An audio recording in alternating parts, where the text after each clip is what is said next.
We just expect the technology to be right and correct, and in conjunction with Hawkeye and VAR and referee and 2 linesmen and 4th official, 7 camera angles and Sky's coverage of it, that we come to the right decision, and we certainly didn't. So that's, from my point of view, unacceptable, really, in this day and age. 48 hours on, that's my considered view. I thought it was a considered view after the game. Tried to be considered about what happened, but it still stings a bit. As I've said to you, does it ultimately determine the outcome of the game? No, but first goal in the Premier League is huge, and would have given us a huge advantage. And there you go. For me, decision should have been made at Stockley Park. Technology's let us down, but it should have been backed up by a bit of courage, and I didn't see much of that on the night from Stockley Park. As I said, on the evening, the first goal is so important in the Premier League. It changes the dynamics of the game, unbelievably so at this level. It ultimately doesn't decide the result. I'm not daft enough to say that we would have definitely won, but it gives us a huge swing and a huge advantage. And as I said, from my point of view, everybody has talked to me right the way through the season about coming to the right decisions. And some decisions you'll have seen from our point of view we've been disappointed with. Some decisions we've agreed with. Some have gone for us and some have gone against us. And we've taken it on the chin, and we take this one on the chin because part of being a pro, part of being in this game, you have to deal with disappointments. And we've dealt with disappointments exceptionally well.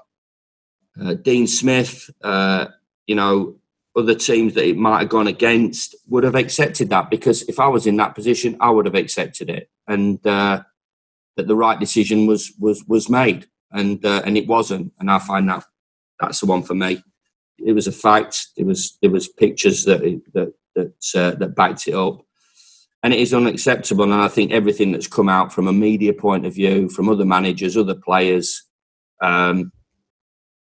Everybody who's got a vested interest in the game has been one that, Sheffield United have been on the receiving end of for me, an unacceptable decision. And but it won't happen again. So that's good for us, and comforting. Not. I'll go on record saying I don't think this has helped us, because we had momentum and we had our supporters and we had players in flow, and we felt that there was more to come from us, in the last 10 games of the season. And I've likened it, as I said, to a marathon. We're not stopping and having a cup of tea on 19 miles. We were rubbing our hands together for the challenges ahead of us. I ain't got a crystal ball. I couldn't predict that we would come through that period without any injuries, and I can't predict that we would have been successful in the games, but we had the bit between us teeth, and it's up to us to pick that momentum back up. And I think it's fair to say that it has helped other clubs to reset, to get big players back, to have a breather. We were used to it. We were in the rhythm, we were in the groove, and we have to get back there as quick as possible. And I certainly think added to the challenges that a promoted team coming into the Premier League for the first time, and not had the luxury of bouncing into the Premier League, bouncing out, bouncing in and bouncing out like some teams have had, and the parachute payments and the luxury of having Premier League players, which happens. If we do achieve what we're desperately trying to, it will be right up there. And I don't think that's been arrogant about the group of players that I've got, but I think if you ask the majority, if not all, of Sheffield United supporters that have watched them over the last, certainly since the 70s, this is going to be right up there, and for me, rightly so.